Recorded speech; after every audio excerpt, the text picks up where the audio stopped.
बताइए, आप इन भोले भाले किसानों के साथ इस तरीके का दुर्व्यवहार कर रहे हैं। ये आप चाह क्या रहे हैं? 17 तारीख को आपने हमारे से कमिटमेंट किया कि 15 दिन में, क्योंकि यहाँ एक ही आवाज है, आगे क्या करोगे ये नहीं पूछना चाह रही, क्योंकि पीछे ये लोग भुगत चुके हैं। तो उस बात का जवाब आपने 15 दिन का समय लिया। कोई बात नहीं, ये 15 दिन बाद कर लेता था सेक्रेटरी। और जो 2 साल का आपने अलॉय का टाइम लिया था वो तो पहले ही पूरा हो चुका।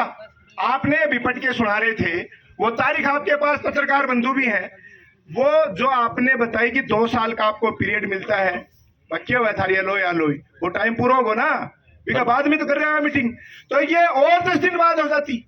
उस समय तक आप बात ये तय हुई थी अपने बीच में कि हम लोग प्रशासन और यहाँ के लोकल किसान जो पीड़ित है उनकी एक कमेटी बना के, जो श्री सीमेंट के साथ एग्रीमेंट किए गए थे और प्रशासन की इसी में पहली मीटिंग की गई थी तहसील नवलगढ़ में, वहां भी हमने विरोध किया था आपका।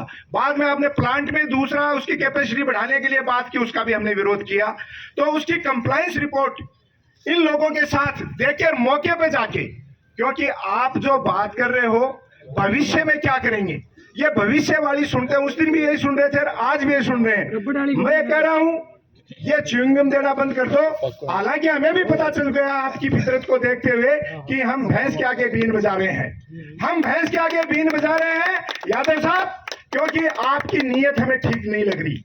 जिस तरीके से किसानों के साथ आप ये छलावा कर रहे हैं, ये दिखावा कर रहे हैं इन मीटिंगों का, क्या आवश्यकता है इतना पैसा बर्बाद करने की? इसकी बजाय इस पैसे को पर्यावरण पे लगाते। और ये तो वो भोला वाला किसान है जिसने श्री सीमेंट जब आई तो 1.5 लाख रुपए इसमें भी अपनी जमीनें दे दी थी कि क्षेत्र का विकास होगा, डेवलपमेंट होगा। इस आस में इनको जमीन दे दी कि हमारे युवाओं को रोजगार मिलेगा, हमारे क्षेत्र में नए नए रोजगार सर्जित किए जाएंगे, हमारा पर्यावरण संरक्षण के लिए काम किया जाएगा, हमारे वन्य जीवों के लिए अलग अलग नए नए डेवलपमेंट जो सपने आपने दिखाए थे वो किए जाएंगे।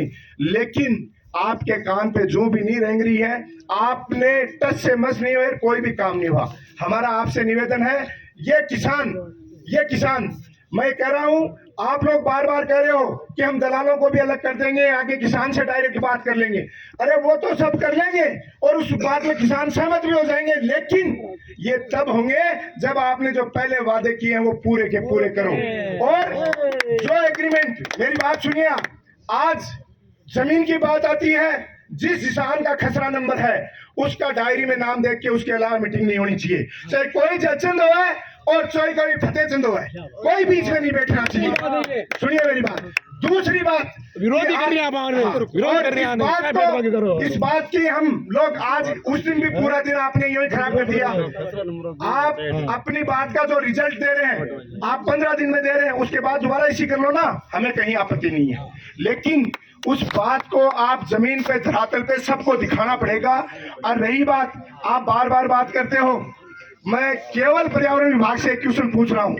जब यूएनए ने भी आज 17 गोल तैयार किए हुए हैं पर्यावरण को और इन सब चीजों को, प्रकृति को बचाने के लिए, 5 इंडिकेटर हमारे हिंदुस्तान के लिए लागू किए गए हैं, चाहे वो महिलाओं के लिए हो, चाहे वो अच्छे स्वास्थ्य के लिए हो, चाहे उच्च श्रेणी की शिक्षा के लिए हो, चाहे वो पर्यावरण संरक्षण के लिए हो। अरे यारो, कोई से एक काम मत करेडो दिखा दो देवा ने।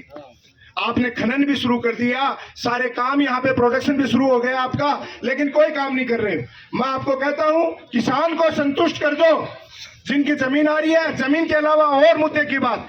इसका मतलब ये नहीं है जिसकी जमीन जा रही है वही पीड़ित है।